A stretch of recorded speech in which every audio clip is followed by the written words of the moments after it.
ایک شخص ہے وہ حرم میں امام رضا میں آتا ہے، آج سے 30 سال پرانا واقعہ ہے۔ حرم امام رضا میں آتا ہے، اور کیوں آتا ہے؟ اس لیے کہ وہ بینک کرپٹ ہو گیا تھا، بزنس مین تھا، تہران میں ہوتا تھا، وہ بینک کرپٹ ہو گیا، اس کا سارا کاروبار ختم ہو گیا، اس کے قرضے اس پہ اتنے آ گئے، صبح شام قرض خواہ جو ہے وہ دروازے پہ، اس پہ کیس، وہ مشکل میں آ گیا۔ اس نے اپنی بیوی سے کہا کہ کچھ پیسے جوڑو، میں امام کے پاس جاتا ہوں، مشہد جاتا ہوں، وہاں سے میں مدد مانگوں گا، شاید امام کوئی میری مدد کر دیں، ہماری یہ مشکل شاید آسان ہو جائے۔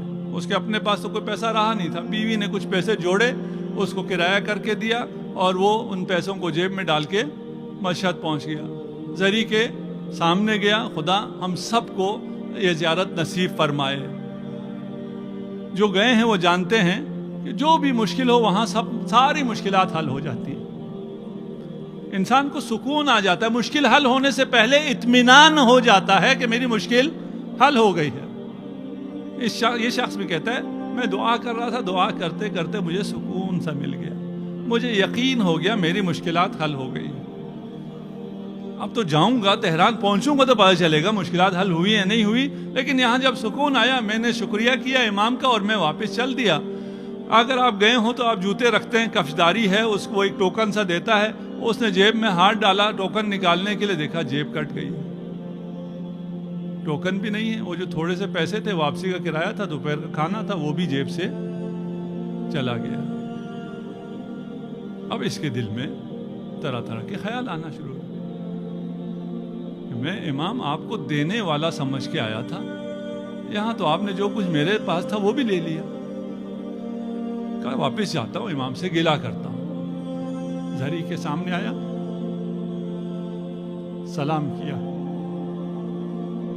کہتا ہے کہہ نہیں سکا، زبان پہ نہیں لا سکا، لیکن دل میں یہی تھا کہ آپ تو دیکھ رہے تھے نا، میں کوئی پہلی دفعہ بھی نہیں آیا، میں بارہا آپ کے پاس آیا ہوں، پہلے جب آیا تھا میرے پاس اتنا ہوتا تھا، جیب کٹ جائے تو بھی کوئی حرج نہیں تھی، اب تو میرے پاس کچھ بھی نہیں ہے، میں یہی سارا تھا، اب میں کس سے مانگوں، میں کیا کروں؟ آپ اگر دیکھ رہے تھے تو آپ نے میرے ساتھ یہ کیوں کیا؟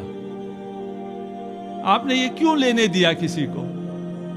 خیر، وہاں سے آخری سلام کر کے کہتا ہے میں واپس چلا، کچھ کر تو سکتا نہیں تھا، مانگ بھی نہیں سکتا تھا، دل میں آیا نہ مانگوں کیا کروں، حرم پہ میں مانگ لیتا ہوں، خود تاجر تھا، اچھا خاصا تھا، آتے تھے، ہم کہتے تھے یہ بھیک مانگ رہے ہیں، پروفیشنل ہیں، جس سے بھی میں کہوں گا وہ یہی کہے گا، اس نے اس سے کہنے کی کوشش کی، اس سے کہنے کی کوشش کی، اس سے کہا نہیں گیا۔ اس نے جیب میں ہاتھ ڈالا تو ایک سکہ اس کو ملا۔ اگر آپ 30 سال پہلے کی بات کروں، موبائل نہیں ہے اس زمانے میں، وہ سکے کا ٹیلی فون ہوتا تھا، سکہ ڈال کے فون کرو، اس کے ذہن میں ایک خیال آ گیا کہ ایک سکہ ملا ہے، اسے میں ڈالتا ہوں بوتھ میں جا کر، ایک نمبر رینڈم ملا دیتا ہوں مشہد کا، وہ سامنے تو نہیں ہوگا نا، کم از کم شرم تو نہیں آئے گی، سامنے لوگوں سے مانگتے ہوئے شرم آ رہی ہے، اس سے میں مانگ لوں گا، اس کو کہوں گا کہ میں اس حالت میں آ گیا ہوں، اگر کر سکتے ہو تو مجھے دوپہر کھانا چاہیے، واپسی کا ٹکٹ چاہیے۔ اس نے فون کیا، کسی نے اٹھایا، ہیلو السلام علیکم، وعلیکم السلام، یہ میرا معاملہ ہے اور یہ میری مجبوری ہے، آپ میری مدد کر سکتے ہیں؟ اس نے پوچھا آپ کہاں سے بول رہے ہیں، کہاں ہیں؟ کہا میں فلکہ آپ پر ہوں اور یہ ٹیلی فون بوتھ ہے، اس سے میں فون کر رہا ہوں۔ کہا وہی رہنا، میں آ رہا ہوں۔ یہ خوش ہو گیا، چلیں پہلی ہی کال پہ ایک سے زیادہ تو کال کر نہیں سکتا تھا، ایک ہی چانس تھا، ایک ہی سکہ تھا، اس پہ جواب مل گیا، اور اس نے کہا کہ میں آتا ہوں، 10 منٹ گزرے، 15 منٹ گزرے، کوئی نہیں آیا، تھوڑا سا پھر مایوس ہو گیا کہ فون پہ اس نے تفصیل سے منع کرنے کے بجائے یہی کہا ہوگا میں آتا ہوں، انتظار کرو، نہیں آئے گا تو میں کیا کر لوں گا۔ کہتے ہیں تھوڑی دیر بعد ایک بڑی سی گاڑی رکی اور اس نے آواز دی کہ فلان صاحب آپ ہیں، آپ نے فون کیا تھا؟ کہا ہاں میں نے فون کیا تھا، آئیے تشریف لائیے، صاحب آپ کے انتظار میں ہیں۔ انہوں نے کہا اچھا یہ جو آیا ہے یہ ڈرائیور ہے، وہ تو جانتا نہیں ہے کون ہے، یہ کوئی ڈرائیور آیا ہے، چلیں کوئی اچھی پارٹی کو فون لگ گیا، کرایہ تو دے ہی دے گا، یہ کھانا بھی اچھا کھلا دے گا۔ اس نے گاڑی میں بٹھایا اور بہت بڑے سے بنگلے میں لے جا کے اس نے گاڑی پر پارک کی، اور وہ صاحب جو ہے مالک مکان، وہ تیار انتظار میں ٹہل رہا ہے، آتے ساتھ اسے گلے لگایا، اس کا بڑا استقبال کیا، ایسے استقبال کر رہا ہے جسے مجھے برسوں سے جانتا ہے، میں تو اس کو نہیں جانتا، بٹھایا، کھلایا، پلایا، تو کہا شکر ہے مجھے کھانا تو مل گیا, بس اب یہ پیسے دے دے واپسی کا کرایہ مانگتے ہوئے اب بھی شرم آ رہی ہے. ٹیلی فون پہ تو کہہ دیا تھا, سامنے کہنے. اس نے باتوں میں لگایا, ہاں بتاؤ تمہیں کیا ہوا, کیوں ایسے مجبور ہو گئے. کہا میں بزنس مین تھا, میرا خسارہ ہو گیا, بینک کرپٹ ہو گیا, 200 ملین کا مجھ پر قرض آ گیا اور کوئی حالات ٹھیک نہیں ہو رہے تھے, تو میں امام کے پاس آ گیا کہ امام میری مدد کریں. یہاں مدد تو نہیں ہوئی, جیب بھی کٹ گئی, جو تھا وہ بھی چلا گیا. کہا کتنا نقصان ہو گیا, کتنا قرض ہے تمہارا؟ کہا 200 ملین. اور کہا اگر اب تم اپنا بزنس صحیح کرنا چاہو تمہیں کتنا اور سرمایہ چاہیے کہ تم اپنا کام بھی کر سکو؟ 60-70 ملین ہو جائے تو وہ بھی چل جائے گا. کہا اب مجھے اجازت. کہا تھوڑی دیر ٹھہر جاؤ. چیک بک اس نے تیار رکھا ہوا تھا, ایک چیک کاٹا اور چیک مجھے پکڑایا 200 ملین. دوسرا چیک کاٹا 70 ملین. میں نے کہا یہ کیا ہے؟ اس وقت ایک بچہ داخل ہوا چائے لے کر. اس نے اس بچے کو گلے سے لگایا اور رونا شروع کیا.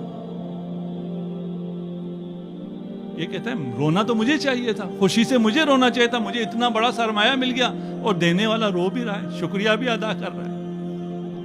کہا ماجرا کیا ہے, داستان کیا ہے؟ اس نے پھر سنانا شروع کیا. کہا یہ میرا بیٹا سرطان کا مریض ہو گیا تھا, میں نے بڑا علاج کرایا, مشہد میں علاج کرایا نہیں ہوا, تہران گیا علاج کرایا نہیں ہوا. کہا یہ لا علاج ہے. میں لندن چلا گیا, وہاں میں نے علاج کرانا شروع کیا, وہاں بھی سارے ٹیسٹ پازیٹیو آ رہے تھے اور کہا جا رہا تھا علاج نہیں ہے. آخری ٹیسٹ رہ گیا تھا کہ یہ اگر اس کا نیگیٹو آ گیا تو کوئی علاج شروع ہو سکے گا, نہیں تو یہ لا علاج ہے. وہاں کسی نے کہا کہ تمہیں دعا کرنا نہیں آتی کیا؟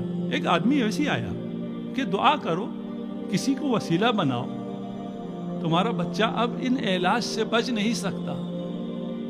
کہتا مجھے خیال آیا کہ میں نے دعا اس طرح تو نہیں کی.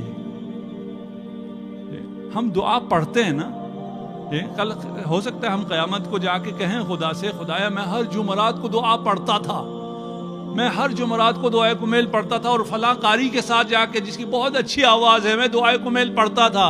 شاید ہمیں کہے دعا پڑھنے کے لیے کب کہا تھا, دعا کرنے کے لیے کہا تھا. تم نے دعا کی بھی کبھی؟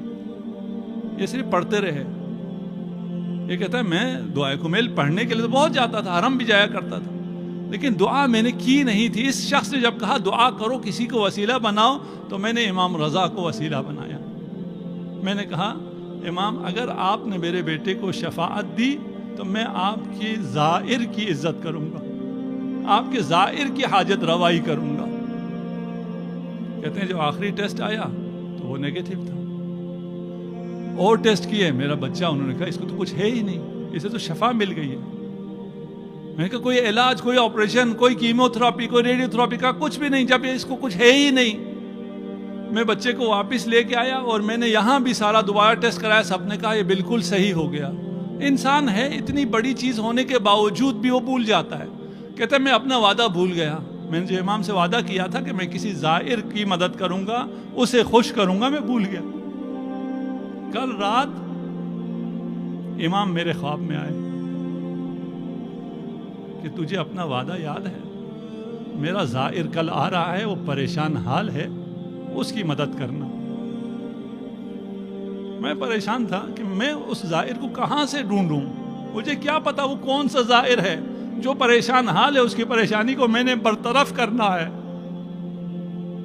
اتنے میں تمہارا فون آ جاتا ہے.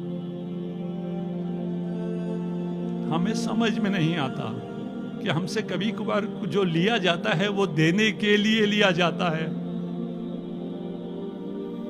وہ جس پیسے پہ تمہیں اعتماد تھا, جس پہ تم بھروسہ کر رہے تھے, وہ تم سے لیا جاتا ہے تاکہ جو حقیقی بھروسہ ہے اس کی طرف متوجہ ہو جاؤ. یہ دینے والے مقام پر ہیں, یہ لینے والے نہیں ہیں. ان کی سیاست بالکل مختلف سیاست ہے, ان کی زندگی, ان کی حکومت بالکل مختلف حکومت ہے. وہ علی ابن ابی طالب جو کہتے ہیں شاید کوئی ایک ایسا فرد ہو جو مجھ سے کمتر ہو میری حکومت میں, اور وہ خود حکمران ہے 50 سے زیادہ ملکوں کا آج کل کے حساب سے. یہ عطا امیر المومنین ہے.